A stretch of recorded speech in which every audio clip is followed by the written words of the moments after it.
E aí pessoal, tudo bem? Aqui Paulo Brainer, só avisando para vocês antes de começar a nossa aula que a vacinação contra a Covid-19 já está disponível para os adolescentes a partir dos 12 anos. Então não fica de fora dessa, pois é importante que todos estejam vacinados. A vacinação acontece todos os dias, de segunda a sexta, a partir das 8 até as 15 horas. Sábados e domingos, das 8 ao meio-dia, lá na quadra da Escola Pereira Carneiro.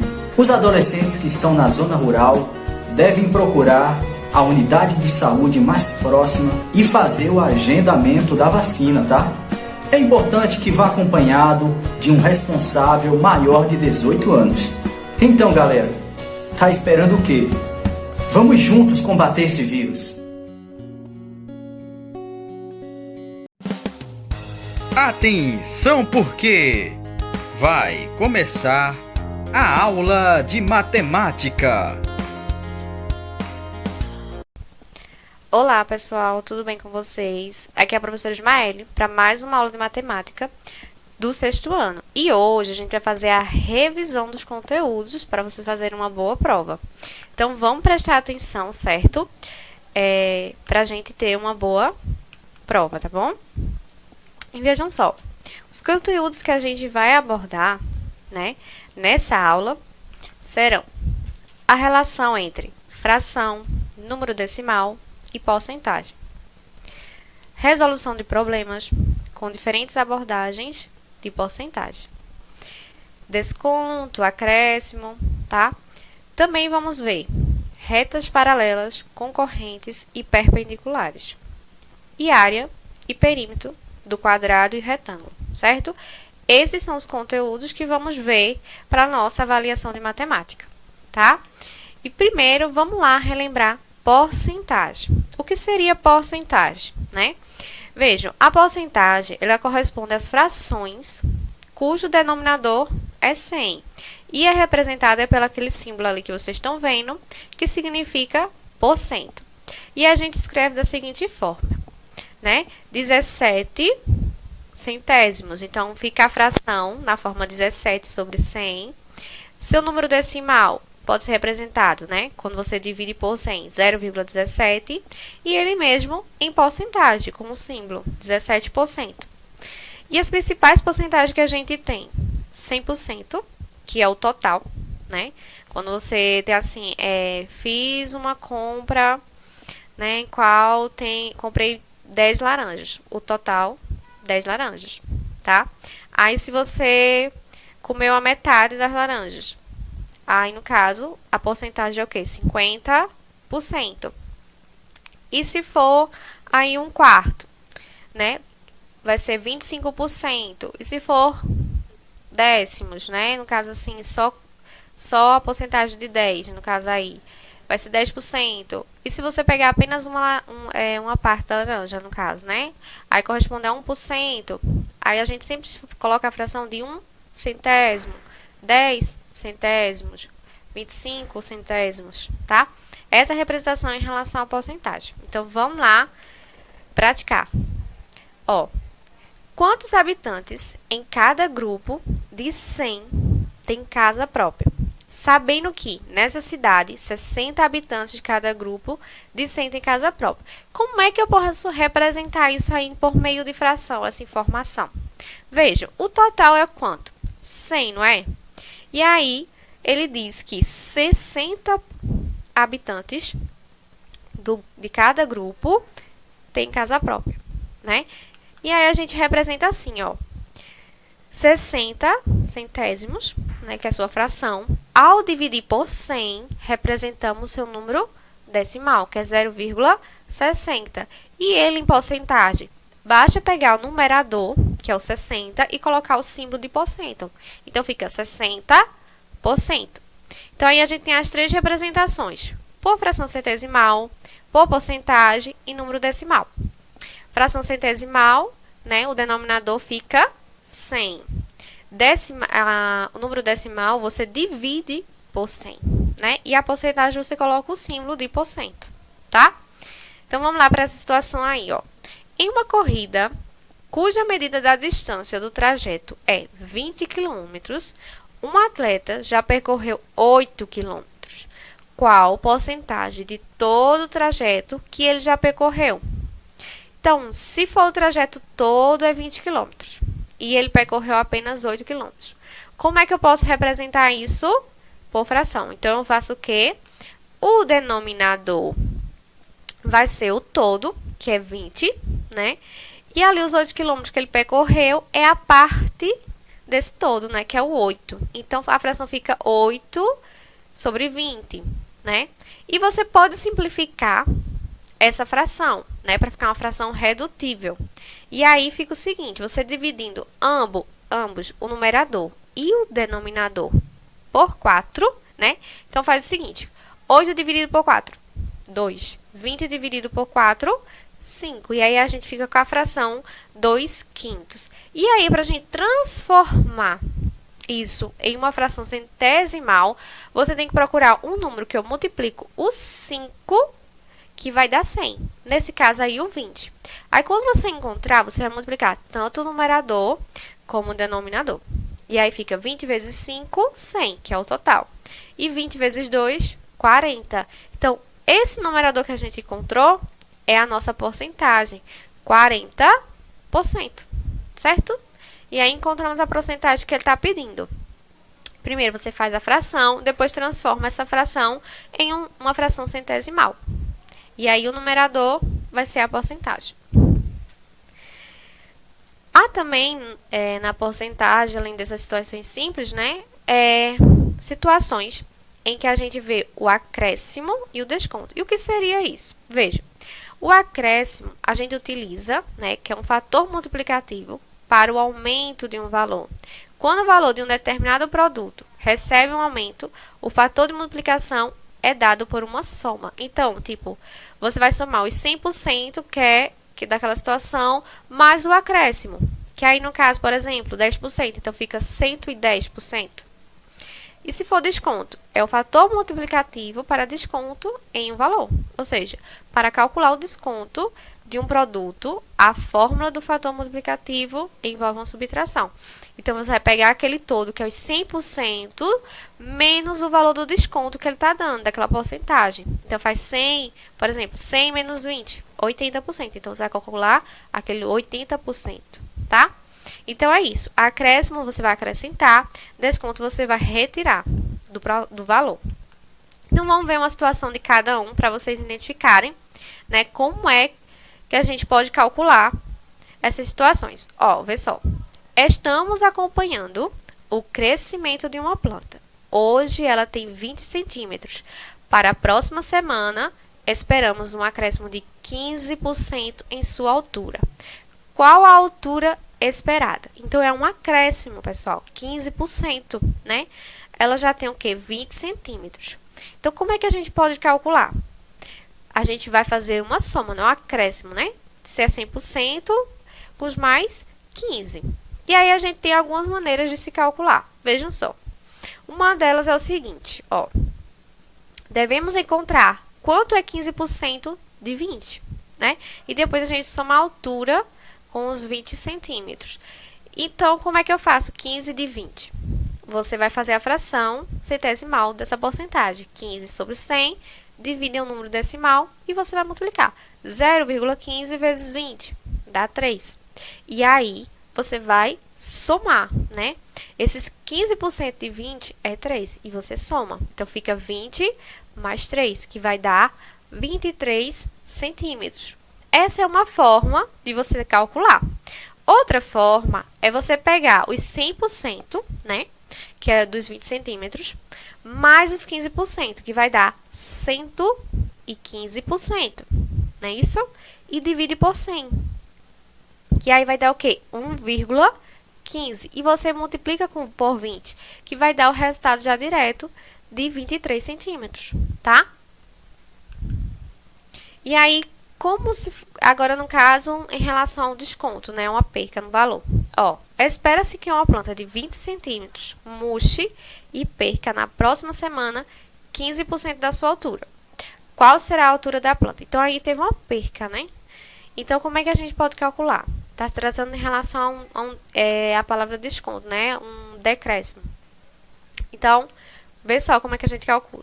Essa é a mesma situação da anterior. Então, calculando 15% de 20, né? Não é 3 centímetros que a gente já calculou na situação seguinte? Então, você vai pegar os 20, em vez de somar mais 3, você vai subtrair. 20 menos 3, 17 centímetros. E aí, outro raciocínio que também vocês podem pegar é o seguinte. Dos 20%, é fácil identificar quanto é 10% de 20. Porque basta você dividir 20 por 10, que vai dar 2. Então, 10% de 20 é 2. Então, daqueles 15% ainda falta 5. 5 é metade de 10. Então, você pega a metade do valor que achou, que é de 2, né? Que é 1. Então, vai ser o resultado de 10% mais os 5%, que vai dar os 15%. No caso, 2 mais 1, 3, né? É uma forma também de você calcular, sem precisar fazer uma conta de multiplicação. Que aí você sempre pega o valor e descobre os 10%. E aí você vai fazendo a porcentagem que você quer, tá bom? Então, essa foi a aula em relação à porcentagem, tá? Se lembrem, como é que se calcula a porcentagem, como é que se representa uma porcentagem, como é que eu posso calcular o desconto, o acréscimo, tá bom? Anotem tudo aí direitinho para vocês fazerem uma boa prova.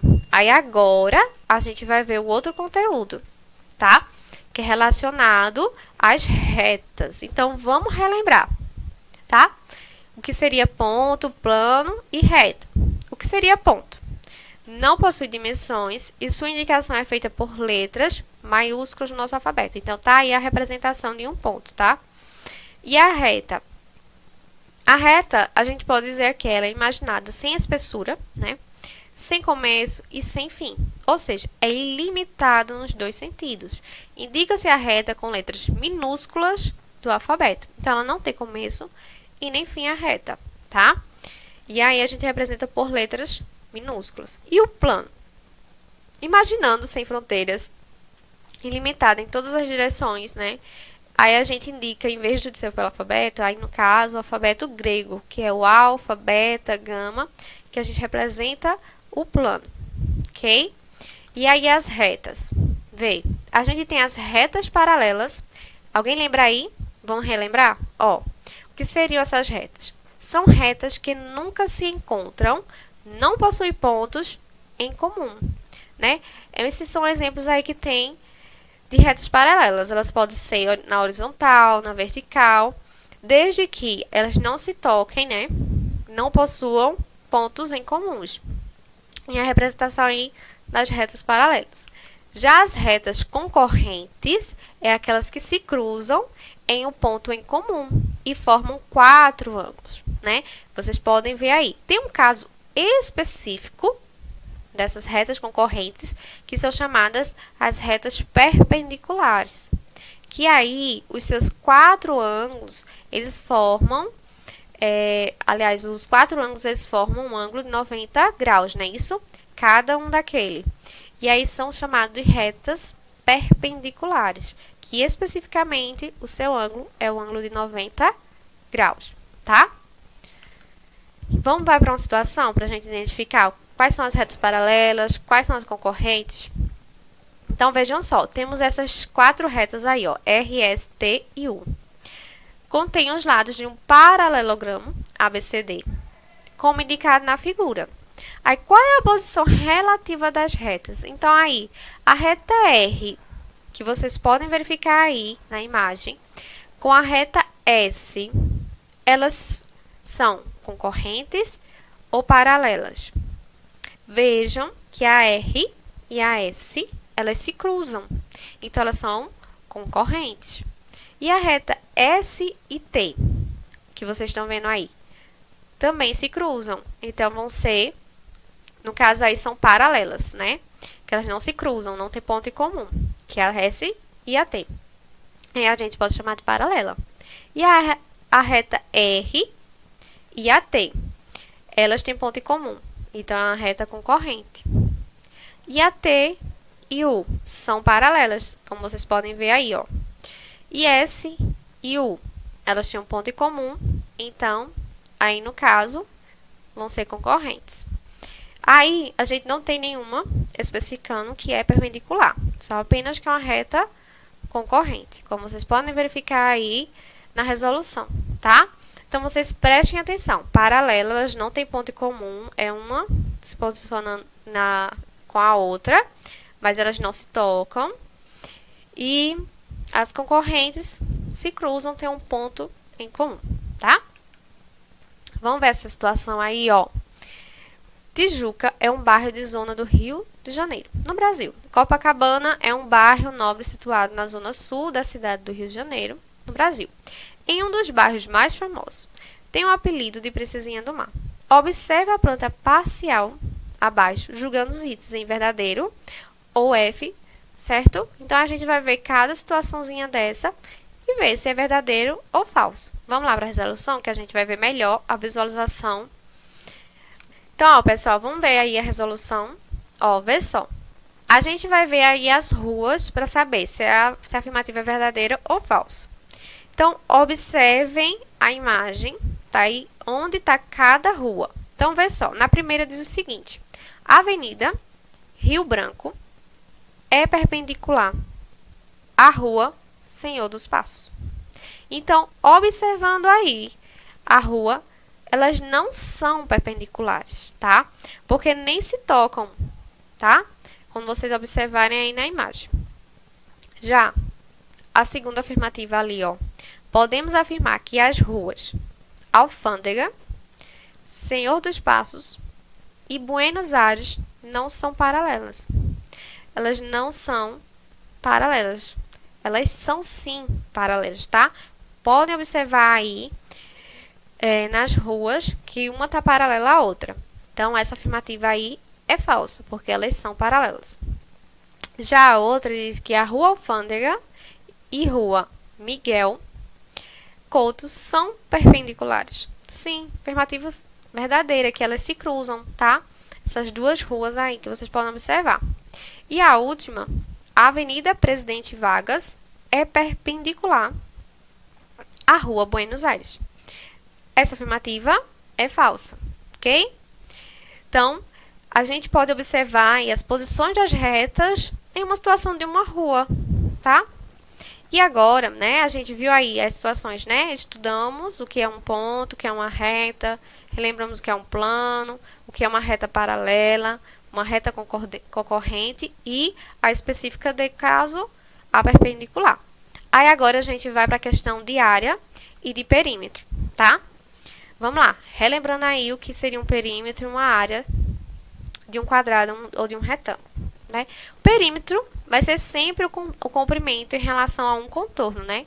Então, aí, ó, nessa situação dessa figura, você tem um lado que mede 2 centímetros e o outro 3 centímetros. Então, se eu quero o perímetro, eu vou somar todos os lados, que aí, no caso, 10 centímetros. E se for área, é a medida da superfície. Então, tudo que está compondo ali nesse contorno, dentro desse contorno. Então, você vai multiplicar. 2 vezes 3, 6. E a unidade de medida vai ser elevada ao quadrado, tá? Não esqueçam disso, ok? Então, vamos ver uma situaçãozinha aí, ó. Observe um campo de futebol. O perímetro dele é o seu contorno, que está de vermelho. Dadas as medidas do campo de futebol abaixo, calcule o seu perímetro de 100 de largura e 70 de comprimento. Então, vocês vão fazer a soma desses lados, tá? E dá o valor do perímetro. Então, vamos verificar quanto é que mede esse campo de futebol? Então, você vai somar os dois lados, né, de 70 com 70, 140, mais os dois outros lados de 100 e 100, que aí vai dar 200, então, dos 140 mais 200, 340 metros. Então, o comprimento desse campo de futebol é 340 metros. Calculando essas áreas aí do retângulo e do quadrado. Se no retângulo, base vezes a altura. E aí, vocês multiplicam. O quadrado, abaixo você calcular o lado ao quadrado. Vamos ver a resolução? Ó, multiplicando aí, 3 vezes 8, 24. Lembre-se da medida, metros ao quadrado. E o lado, eleva esse 4 ao quadrado, ou seja, ele vezes ele. 4 vezes 4, 16 centímetros ao quadrado, tá bom? Aí, e sim, pra gente finalizar, né, em relação a esse assunto de área e perímetro, eu deixei pro final pra gente ver a resolução do exercício da aula anterior, que é uma forma também de vocês revisarem o conteúdo, tá? Então, vamos dar aí uma olhadinha nas resoluções. Ó, na primeira eu pedi para vocês calcularem a medida do perímetro de cada polígono representando a seguir. Então, bastavam vocês somarem todos os lados. Espero que tenham acertado, né? Então, aí o perímetro dá 24 metros.